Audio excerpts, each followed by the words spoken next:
Imagine if we went back in time and gave an NFL team a cheat sheet for the draft, telling them exactly who the best players are in the position they are drafting for the first and second rounds, occasionally giving them a little nudge when it comes to free agency and who they shouldn't let go. What would those teams look like now if they were able to always play the draft perfectly? That's what I'm here to try and answer. So today I'm going to be looking at the Chicago Bears and seeing what they would look like if they'd done the draft a little bit better. Now, a quick correction to the last episode I did the 49ers, and I don't know how I messed it up. There are no excuses. I said they could have drafted Andy Dalton. Dalton was one pick before Kaepernick, so they never had a chance at him. So their alternative pretty much was only Tyrod Taylor, so sorry for messing that up. Thank you to the people who pointed it out in the comments. Now let's hope I can get through an episode without messing anything up. Honestly, cannot explain how I managed to do it. But anyway, on to the Bears. Now the Bears, there's a couple of position groups here where it looks wildly different. They're better than the 49ers. They get a better team together. But again, unlike the Browns, they do still have some problem positions. Most teams haven't made as many picks in the first two rounds as other teams. The Bears actually have only ever picked once in the first round, once in the second round, every single year in 2011 to 2015. And actually, maybe surprisingly, they've got a couple of correct picks where you can't say they could have done better, really. So we'll go over those when we get there. And let's start with the offensive line, which isn't very different. Charles Leno at left tackle, Josh Sitton at left guard. This is one of those few cases where we're going to say don't let that guy go in free agency, especially considering they ended up having to move a rookie guard to center this season. I think Slauson would have done him a lot better there. Kyle Long at right guard, who they picked with the 20th overall pick in 2013. That was without a doubt the correct pick. He's done everything for them. He's played right tackle when he had to, even went to the Pro Bowl in that position, and now onto the right tackle. In 2011, in an attempt to address their always horrible offensive line, they drafted Gabe Karimi, 29th overall. And now there are a couple of other options here. Orlando Franklin probably would have been better. Marcus Gilbert would have been better. I've gone with Marcus Cannon. Now, I thought Marcus Cannon was decent, but something that I heard during the Super Bowl was that he allowed 2 sacks in week 1 of this season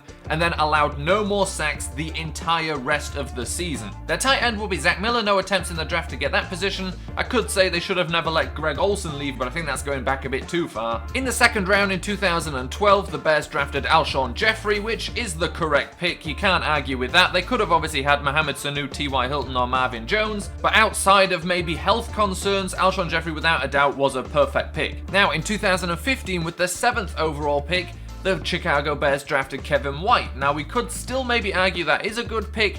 However, let's talk about health concerns, which makes Stephon Diggs a better pick. You could have had Tyler Lockett or Devontae Parker. All of those guys have played a lot more games in 2 years than Kevin White. Now, for the third wide receiver, there's quite a lot of decent receivers on the Bears team, actually, that are quite good, that you wouldn't mind having there. But Madden really doesn't rate them on Ultimate Team. Some of them still aren't on Ultimate Team, so Eddie Royal is the best looking one of those to put here to represent that. The running back would still be Jordan Howard. We don't talk about the 2016 draft anyway, but he was beyond a perfect pick. The fullback's always going to be the current fullback. And now, quarterback, I've just put in Jay Cutler because he's got the best card of any of these guys. Now, I don't know if it's completely correct, but I believe quarterback isn't a position that the Bears have addressed in the draft in the first 2 rounds since drafting Rex Grossman in the first round in 2003. Now, I might be wrong. There might have been somebody slipping under the radar, but that would be the offense here of the Bears. Pretty much no difference except for 1 wide receiver and a right tackle, and keeping Matt Slauson, which would make this one of the better lines in the NFL in my opinion. Defense, however, is something they've been trying to address for quite a while. So we start with the safeties. Adrian Amos wasn't in one of the first 2 rounds, but was a very good pick anyway. And I've put Chris Prasinski at strong safety. He's not actually the starting strong safety, I believe, but he's the best looking version of any of them. Otherwise, I'd have to move a free safety over and he'd have like a 59 overall. I'm trying to give him some credit here if you ever look at the overalls of the players.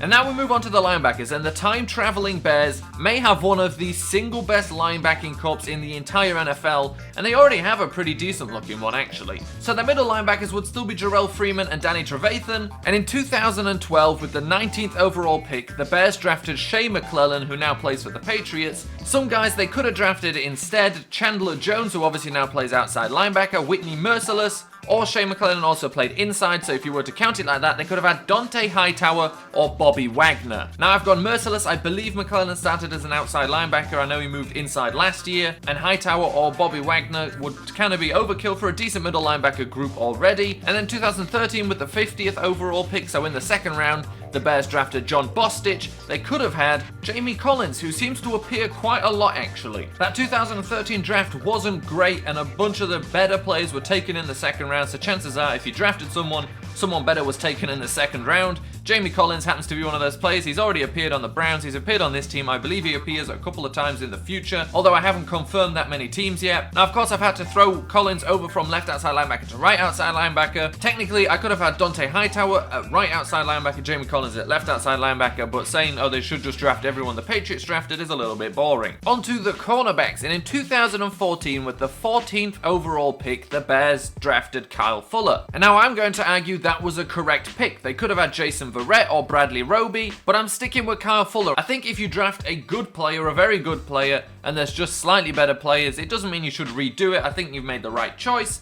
Jason Verrett also has injury problems, so Kyle Fuller's more useful than him, although he also has injury problems. Bradley Roby, sure, but the Bears here could have only done slightly better, and maybe that's even just an opinion, so Kyle Fuller was the correct pick for them. The number 2 cornerback would still be Tracy Porter, and I believe the Bears have been using Cravon LeBlanc in the slot. He's not on Madden Ultimate Team, so I'm putting in DeAndre Hall instead, who I did really like in preseason. I still think he could be a surprise player if the Bears give him enough time. That's another topic, so that would be the cornerbacks. Not looking amazing, but the only difference would be Kyle Fuller, and I stand behind him at this point. So on to the defensive line. In 2011, in the second round, the Bears selected Stephen Paya at defensive tackle, and who they could have had instead, just like the Browns, Jarrell Casey, actually just like any team that took a defensive tackle because Casey went so late. Then in the second round, in 2015, with the 39th pick, the Bears selected Eddie Goldman at nose tackle, and I stand by that pick. That was the correct pick. There aren't actually any better players that were taken after him anyway. He did get injured this year, but Eddie Goldman is a very good nose tackle, but we're going to shove him down a spot and put Will Sutton ahead of him just because it looks better because it's red and he's an 87 overall. And then finally, in 2014, in the second round, 51st pick, the Bears selected Ego Ferguson at defensive tackle. Now, Ego Ferguson, not that great, but the other options also not really very exciting. They could have had Allen, Justin Ellis, and those two were pretty much the hardcore defensive tackles, but they do play Ego Ferguson at defensive end, and we do a little bit of wiggling and we can free ourselves up the space to say instead they could have drafted Coney Ely. Now Ely didn't quite follow up his incredible Super Bowl performance last year like maybe anybody expected, but in less snaps than he played last year, he had as many sacks this year with 5. He's still an up-and-comer, and I think the Bears would be very happy to have him on their defensive line. And that is the Bears team if they had a cheat sheet to the draft. Now 4 of their picks I have counted as correct. Kyle Fuller, Eddie Goldman, Alshon Jeffrey, and Kyle Long. When I did the Browns, I looked at that team as a championship challenging team.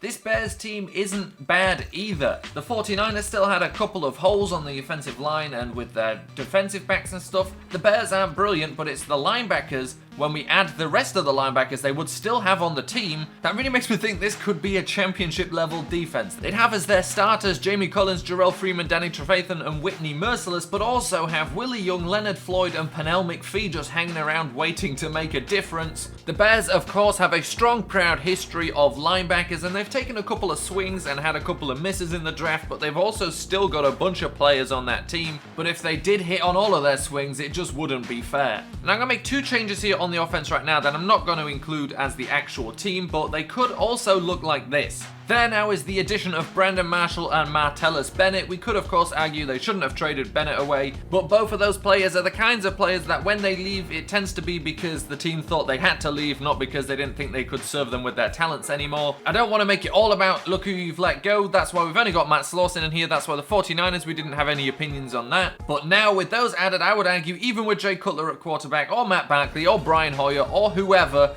this probably could be a championship level team. However, the original one with Zach Miller at tight end and Eddie Royal at wide receiver is the official one of the draft redo. And here you have the Bears that could have been, but couldn't have been because nobody actually gets to look into the future.